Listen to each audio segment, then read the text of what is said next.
Welcome to Sound and Fury. I am Eric Wilford Watson. And I'm Hugh Frank. And we're not the droids you're looking for. You're not? No. Oh. I'm a real boy. You know, it's funny, at work, I occasionally will talk to people over the internet through a chat. And I've been asked if I was an AI before. Nice. I'm like, no. Look at my typos. That's.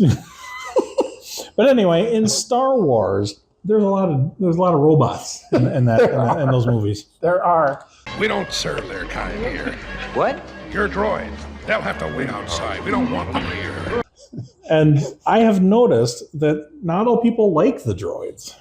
They don't.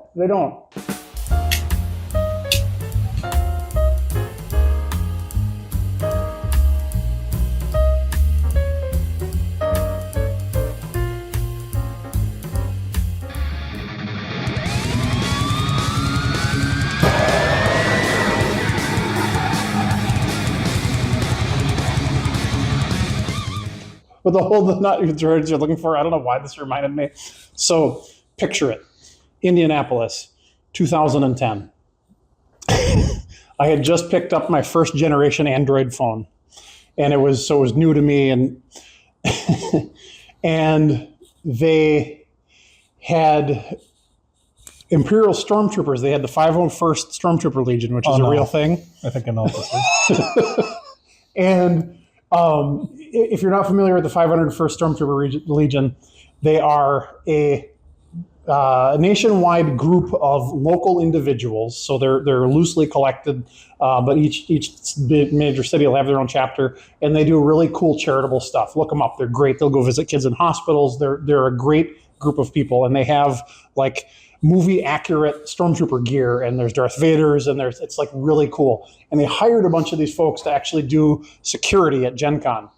So here's these genuine Stormtroopers walking around to the point where they actually have the mics. So when they talk, you hear just like real Stormtroopers, and you hear their voice coming out, and it's comes out of their helmet, but it's not just a muffled voice behind a mask. It's like, you hear and like from somewhere the voices come. Anyway, so I walked up to one of these Stormtroopers, and I had my phone in my hand, and I said, "Did you guys lose this?"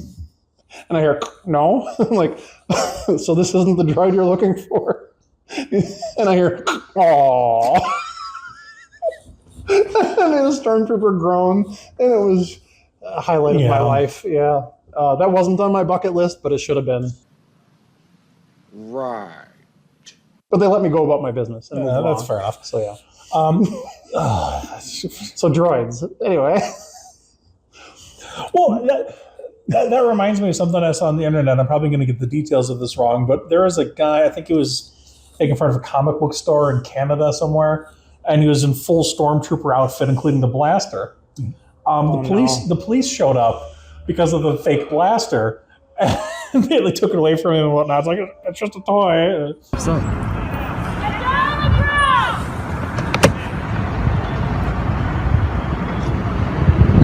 Only in Canada, but yeah. Oh, God. I'd probably flapping heads and the whole. Yeah. But yeah, one of the famous sequences in the original A New Hope, the 77 Star Wars movies, "Your droids, they're not welcome here. They'll have to wait outside," or whatever. Yep. Okay. Why? Yeah. You posed that question, and so the thing about George Lucas. So I'll give you the long-winded, all the way around answer. Otherwise, it's a short episode. Yeah. Yes, we do. Shall we begin? I have the cigar, and you'll listen to every word I say. So, George Lucas, the stuff that appeared on film is just a fraction of the stuff that was in George Lucas's mind. Mm-hmm.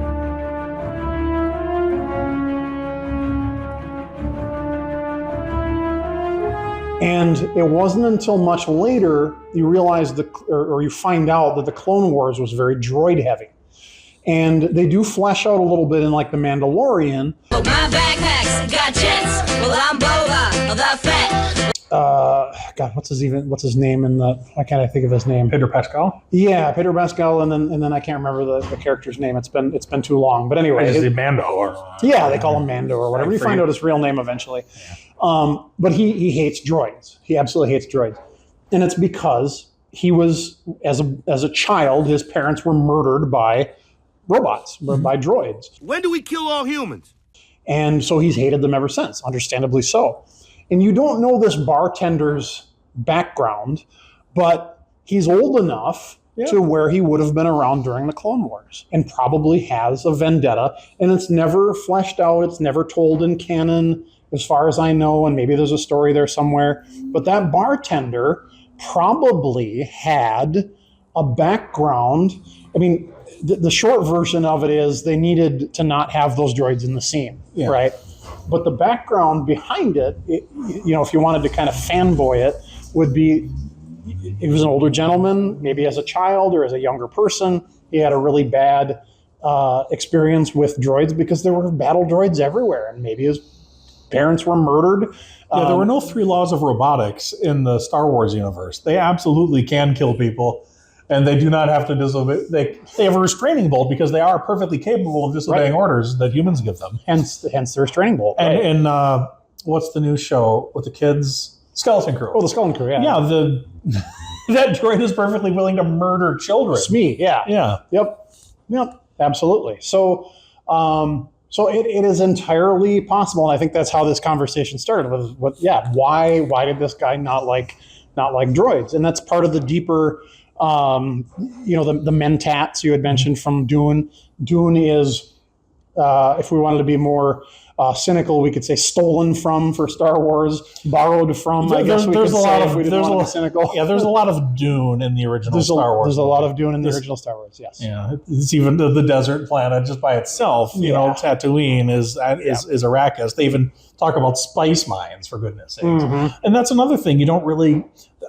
I think it works. The people not liking droids thing. It's just a layer of realism.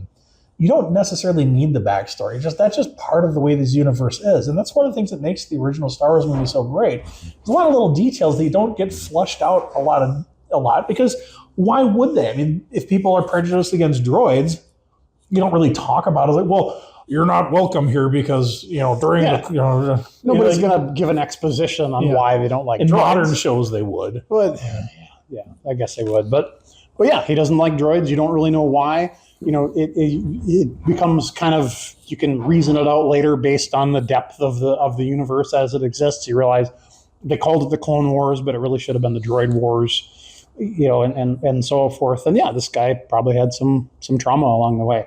My dad growing up in World War II, he was born in 1936, so he was coming of age in a era where there was a lot of propaganda against certain folks, and he still to this day carries hatreds that were never really his because he was told to by the propaganda that was spread in our country during the World War II era. And that's part of his that's part of his youth. He would have been 9 years old when World War II ended. And you think about where, what you were doing when you were 9, and if the everyday stuff that you watched, even Bugs Bunny, spread hate back then, and that's the way it was, and you sometimes don't overcome that. Yeah, the way the Looney Tunes depicted the Japanese soldiers was not. Well, Grant, we were at war for our country's survival and the civilization, but you don't want your enemy to be likable, right? So they had the propaganda, and it wasn't just the Japanese; the Germans got it too. I mean, there were some pretty heavy anti-German sentiments too. Anti-German or anti-Nazi, and the way he explains it is, we were against the Nazis, not the Germans. The Germans were our cousins, but we were against the Japanese. But we were against the Japanese. Yeah, and so that propaganda. So.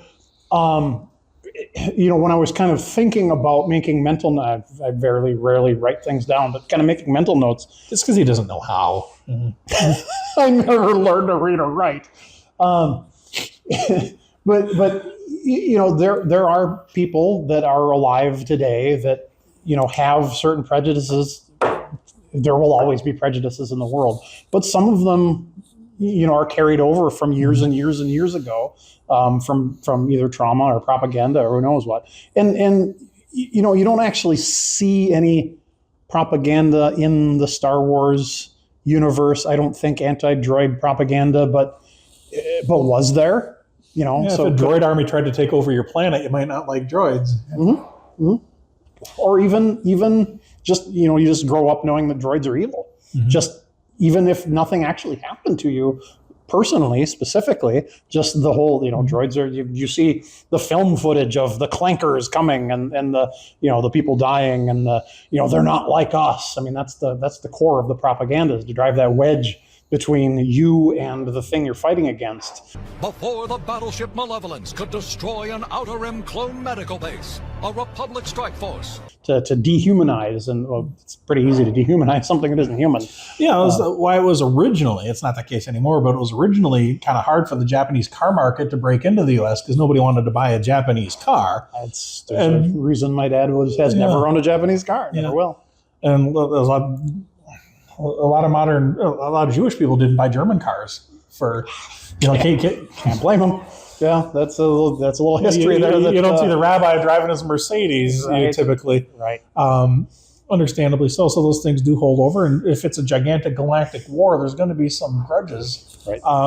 But it makes the universe just a little bit more fleshed out. And that's one thing that's great about Star Wars, is there's so many little things that you don't necessarily know what that means, but it's just part of the universe. And the characters take those things for granted. Like in the original Star Wars trilogy, nobody knew what the hell spice was in the Star Wars universe. It's never explained on camera what a spice mine is. George Lucas ripped that off from Dune, but in the Star Wars universe, it's just another little element. And That's the thing. that's one of the reasons Firefly was such a great show. Yes. Is they had so many things in there that were just part of that universe, like the Alliance.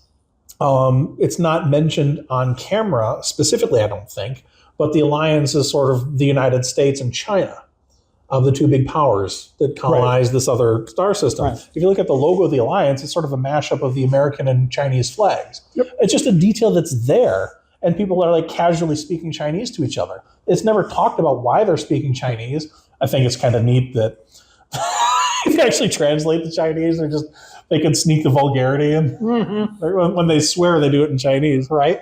So unless you know Mandarin, you don't know what they're saying. But if you do, right, and it's not like they're going to show it in China. It wouldn't pass the censors.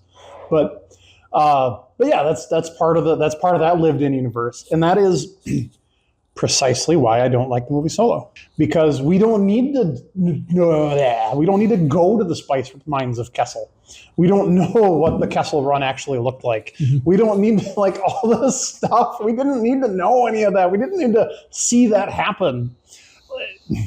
So that's, I mean, the whole concept of the Solo movie. Let's explain in specific detail how starship fuel works and where it comes from. That is a very Star Trek thing, and that is, you know, if you're into that, great, but don't Star Trek my Star Wars. You know, and Star Trek. I would say don't Star Wars my Star Trek. That's what J.J. Abrams. He wanted to make a Star Wars movie of the 2009 Star Trek. He wanted to have the Luke Skywalker arc with Captain Kirk. You know, he gazes longingly at the Enterprise being built, kind of like the two sons. Yeah. You know, he's this, you know, backwards farm kid who goes on an adventure, and of course he has to do the equivalent of destroying the Death Star at the end. And the captain is kind of his mentor. The captain, was that Captain Pike? Yeah. No, that was Captain Pike. Yeah. Captain Pike was kind of the Obi-Wan Kenobi of the thing, and I guess he didn't die. In the second movie he did. Wait, he did, didn't he? Yep. Yeah. Oh, and he never did become the Captain Pike, because that's an alternate universe or whatever. Yeah, and that was the whole premise of the reboot reality, is they could ignore canon without the Star Trek nitpickers criticizing everything. They didn't have to do it the same way that was done in the original show. And that was such a wasted opportunity. They could have done so much with rebooting the Star Trek universe, but Star Trek has its own little things too that you don't ever quite fully know about. But they try to over-explain things, and it just kind of falls apart. Like the Enterprise prequel show, they try to address a lot of the Star Trek issues in that show to a greater or lesser degree of success. Like the look of the Klingons. You knew our Star Wars talk was going to turn into Star Trek, because I'm the Trekkie. Of course. But, in the original show, Klingons were just people with brown makeup and facial hair glued to They their looked more Mongolian.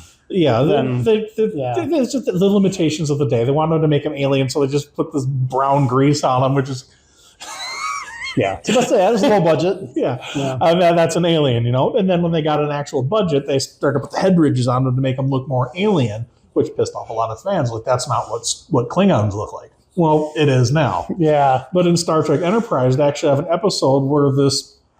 It's a disease or something, right? Yeah, there's a... in Star Trek Deep Space Nine, Worf is... Well, not just Worf, but a bunch of them travel back in time to the Tribble episode from the original series. Oh, yeah. And Worf covers up his head ridges, and they see Klingons, and the people are like, those are Klingons? And Worf just said, yeah, they are Klingons, and we do not discuss it. We do not discuss it with outsiders. I'm like, perfect. Address the issue and move on. They are Klingons. And it is a long story. Yeah. But they have to meddle. So what they did was, in the original... and Bashir's like, what happened? Was it some kind of genetic engineering, a viral mutation? What happened? Some kind of genetic engineering? A viral mutation? So they did a 3-episode arc in Star Trek Enterprise Season 4, where it's actually both of those things. Oh, boy. They have some eugenics wars people unfrozen. Wait, like Khan? Yeah. Like that era? Okay. There's like frozen embryos left over from the... from the 90s? I almost said Clone Wars. The eugenics wars.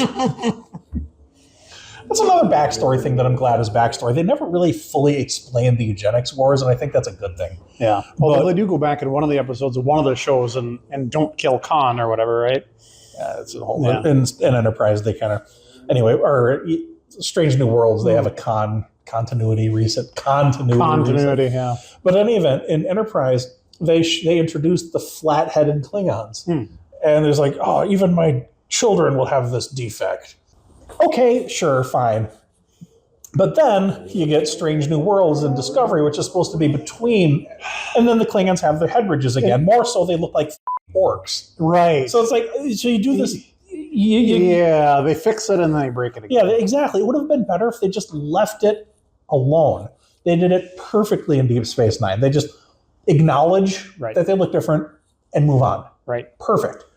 They don't need to over-meddle. And Star Wars, modern Star Wars, kind of over-meddles, and I agree with you that Solo did that. They over-explain stuff. Some things are just better left alone. Like the eugenics wars. They happened in the 90s. You don't really know a lot of detail. Whatever, move on. There were no eugenics wars. The real 1990s happened.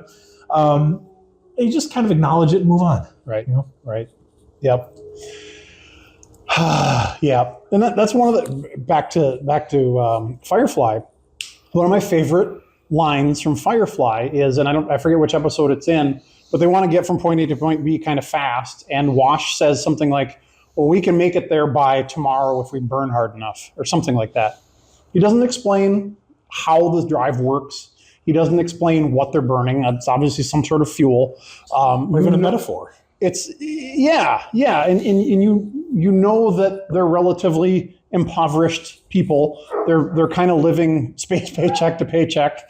1 million space bucks. Yeah. And you know that fuel is scarce and it's a resource. And you know how important it is for this mission to happen on time because they've spent previous episodes talking about conserving fuel. Yeah. But that doesn't explain how the drive works. It doesn't explain any of that. It doesn't need to. Here's sorry about the dog barking in the background, folks, but that's yeah. That's just the way it is. But here's the pilot of this ship who knows the capabilities of the ship and knows that it takes X amount of fuel and knows that it's going to take X plus some value to get there, and they're going to burn more of this scarce resource in order to get there faster. That's all you need to know. That's reality. That's how it is. It's like, hey, we're not going to make it to this city by the time our event starts. I better drive faster.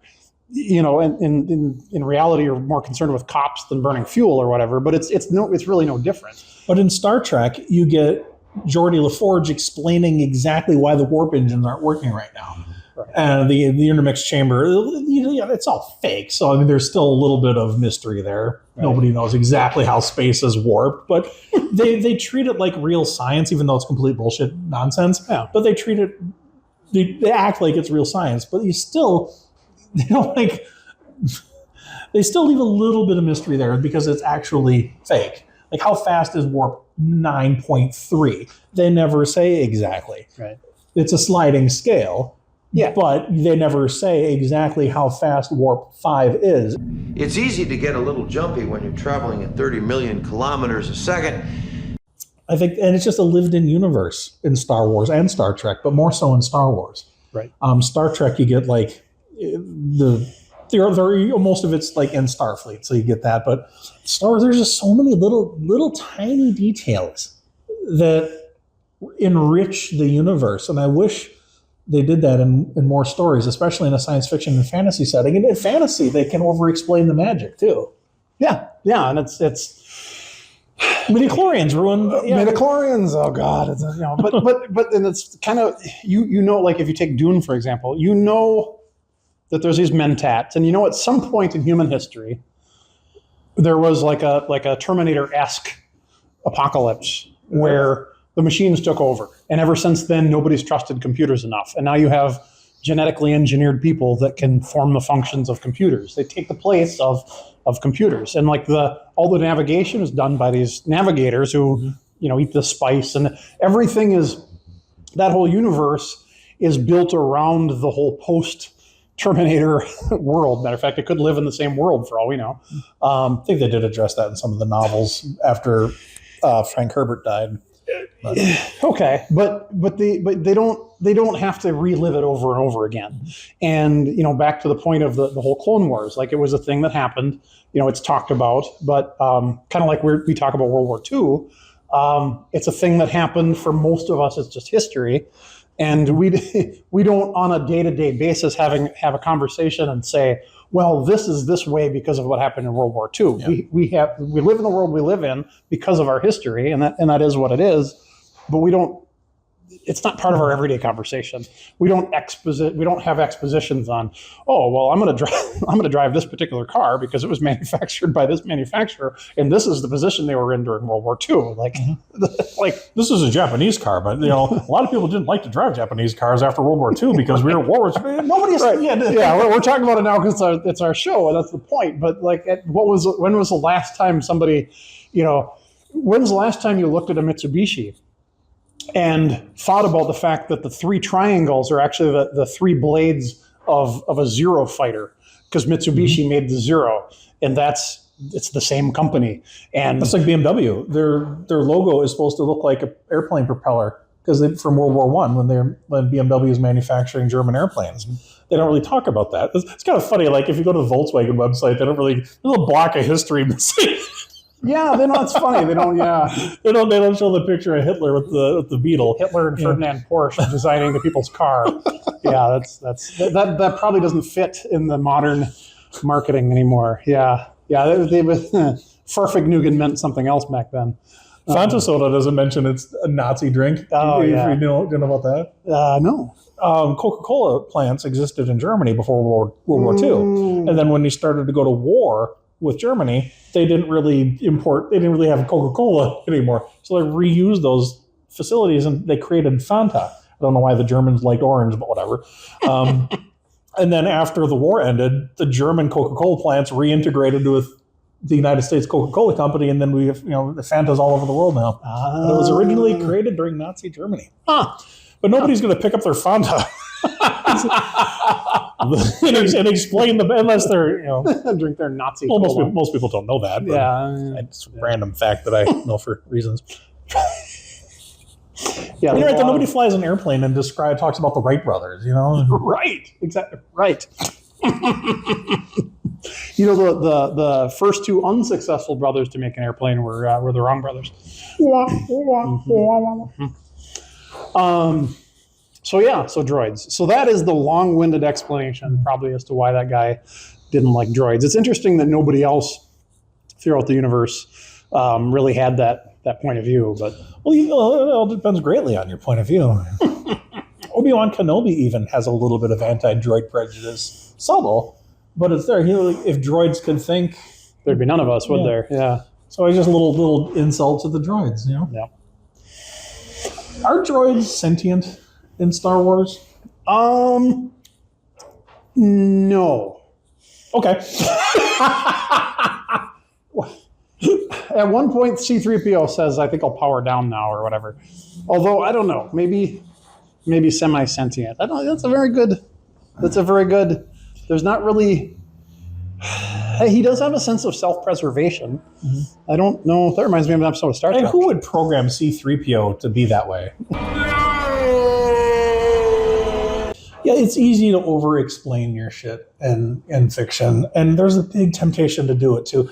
But I had our conversation in mind. We've talked about this before off camera about the Firefly thing, especially where if you burn hard enough, so and so. When I wrote Death Siren, I tried to keep that little nugget of information in my head and not over-explain the technology too much. They have sort of like in Star Trek, they have what they call a healer. It's like a dermal regenerator in Star Trek. You just wave it over the wound and it heals itself. There you go. I come up with a science fiction-y sounding name, but I don't explain how it works. I don't explain how hyperdrive works, but I make rules. Like you can't communicate with other ships while in hyperspace. I thought that would be a neat storytelling tool. Yeah. Well, no scientific reason. You can't do it in this universe. Yeah. I don't explain how hyperspace works. The fact that at one point they're trying to give a technical explanation of something and a character cuts them off for two reasons. Number one, I thought it would be better not to over-explain. And number two, I didn't want to have to come up with the shit. I was more concerned with my story. Yeah. I wanted my spaceships to work. Yep. But it didn't really matter to me how they worked. It takes about a year in hyperspace to travel 6,000 light years. So I put that time frame on there because I wanted my character to spend a year in space before he gets to his destination planet. That's a big part of the story. Yeah. So I created the universe around the story I want to tell. And that's enough to keep constant. Yeah. And there's some little elements that are mentioned that I just put in there to flush out the universe, but I don't over-explain things, You can over-explain shit. But I guess there's a market for that. I mean, if you read some Isaac Asimov, he really likes to explain the science of the things because he's a legitimate scientist. And a lot of science fiction, hard science fiction versus soft science fiction. Are you really trying to explain the future tech thing, or are you just having an adventure that takes place in a fantastical setting? There's a dividing line there. And you don't want to mix those things up with each other. Right. Star Trek is closer to hard science fiction. Star Wars is supposed to be more fantasy than science fiction. It's fantasy with a science fiction paint job. Right. And if you just over-explain shit, you can just screw up your own story and screw up your own universe. And it's all about what people know too. Like, how many of us really know how our car works? I mean, even mechanics aren't called mechanics anymore; they're technicians. And does everybody know how an electron travels from point A to point B in the computer? Or do you know that if your computer module goes bad and even the most experienced technician knows you just got to unplug the old thing, you throw it away, and you plug in a new one. I mean, there's the basics of internal combustion, but that's the people that know how this stuff works. The average person knows. You put fuel in, you turn the key, you drive, and that's that. I have no fucking idea how my TV works. Right. You don't Kinda. How does a bunch of ones and zeros make a picture on my TV? But if you were a member of your own universe and your own book, you would never try to explain to your audience how a TV works because you don't know. Perfect example of that is in the original Terminator, they're grilling Kyle Reese and they're trying to say, okay, if you're a time traveler, how does time travel work? It's like, I don't know, that's technical stuff. I mean, he's a grunt, he's a soldier. He stepped into a machine in the future, he stepped back in the past, that's all he knows. He's a grunt. He was given a mission, he was given a picture of Sarah Connor. Don't ask him how time travel works, and it's a perfect opportunity for the narrator to say, you know what, don't worry about it. He's the guy that time travels doesn't have to know how time travel works. Yeah, that's a very good example too. So yeah, it's same thing with Wash. Like Kaylee knew how the stuff worked, but even she had a little bit of a not a science fiction, but more of a fantasy. Like, well, machines just got a way of working, and they kind of talk to me. Mm-hmm. Like she just has this innate ability to know how the Serenity does stuff, and she knows, like she refers to her as a girl, and she's like, Serenity's like a living thing to her. And so, yes, she's a mechanic, and she's a great mechanic, but she's also got kind of a sixth sense of how even she doesn't really necessarily know how it works to a degree. She just knows that certain things aren't working right, and she kind of intuitively knows how to fix them. But you could never ask Kaylee how does this work? And Wash doesn't know. He just knows you get in, you turn the key, and if you push on the gas, you go faster. Like that's same with any other driver. And that's another thing about Star Trek that I like is Spock is like the most brilliant person. He's super knowledgeable about science, but he also is not in charge of the warp engines. There's a specialist who takes care of that. Right. He knows about medical science to a degree, but he's not a medical doctor. He defers to McCoy's judgment and things. Right. People have their own lanes. Stay in your lane. Yeah. Sulu, stays in his post. Chekhov is the navigator. You get your own separate things. Uhura does the communications. I'm sure Spock could go over to the communication systems. But if there is a communications outage, you'd probably want Uhura. Right. That's where the whole Mary Sue thing comes from. Yeah. Did you know that was a Star Trek thing? Yeah, I think you told me that story, but why don't you enlighten this? So the original, the Mary Sue, the term Mary Sue comes from not... I don't know if it's fan fiction. I think it's fan fiction, yeah. But there was a character, Mary Sue, who knew everything and could do anything. And whenever anything went wrong with any system, or if you had trouble with the locals in this planet, Mary Sue knew how to talk to them. And if you had problems with your warp core, Mary Sue knew how to fix it. And so Mary Sue was a fanfic person in the Star Trek universe that could literally do everything. And that is a problem. Mm-hmm. And not everybody in your universe should know everything about how everything works, because that's not how it works. There are people that know a lot more about a lot more things than anybody else. But you know what? Even Elon Musk has to defer to the people that actually are rocket scientists to build his rockets. He does not design the rockets. So maybe that's a politically polarizing name to mention, but even somebody that is considered smart doesn't know everything. And when the person in the book just suddenly knows how everything works, like a grunt from the future is still just a grunt from the future and doesn't know how he got to the past necessarily, other than, hey, there was a time machine and I stepped into it and I came out and here I am. A lot of modern shows forget that. The characters are too perfect. In a previous episode, you talked about Superman being too perfect. Mm-hmm. Characters can be too perfect. My wife and I are watching the show Found. Which is that the sequel to Lost? No, but that would be fantastic. It's about a woman who runs a company that they're like private investigators. They help find missing people that, law enforcement might not really be looking for too hard. They'll hire this woman's company to investigate and find the lost person and whatnot. But everybody on the show spends half the episode telling her how wonderful she is. You're just an inspiration to me. I'd do anything for you. And they do that with Michael Burnham, too. I mean, there's some in Star Trek Discovery. There's characters that don't like her at certain points, but they'll come around in the end and blow smoke up her ass. And she's the ultimate Mary Sue. She knows absolutely everything about everything, and she's right about everything all the time. She never makes any mistakes. And her only mistakes are that she's too perfect and other people don't recognize how perfect she is. So that creates drama. That's not good. This lady in Found, we stopped watching the show because everybody loves her just so much. Yeah, I get that. Everybody's got to have flaws, and that's have a character not like your character. That fleshes out the character more. Right? I mean, how most movies and shows, somebody doesn't like your protagonist for some reason or another. But if everybody loves your hero, it's just stupid. Right. And I don't know how we got on that. We're talking about... Well, we're talking about droids, but yeah, I guess we'll come back to it. We're just having cigars, But that's when they went to create the Marvel Cinematic Universe. They started with Iron Man. They started with Iron Man because they didn't have the rights to do the Wolverine and the X-Men, and that was the classic stuff that people recognized. So they had to kind of start over with, well, who do we got left? And they got Robert Downey Jr., who is, as a human being, as flawed as they come, right? My favorite Robert Downey Jr. quote is, I can't drink anymore because when I do, I break out in handcuffs. Like, he acknowledges his own history. He's dealt with addiction. He's dealt with his criminality. He's come out on the other side of it. He's a better person now.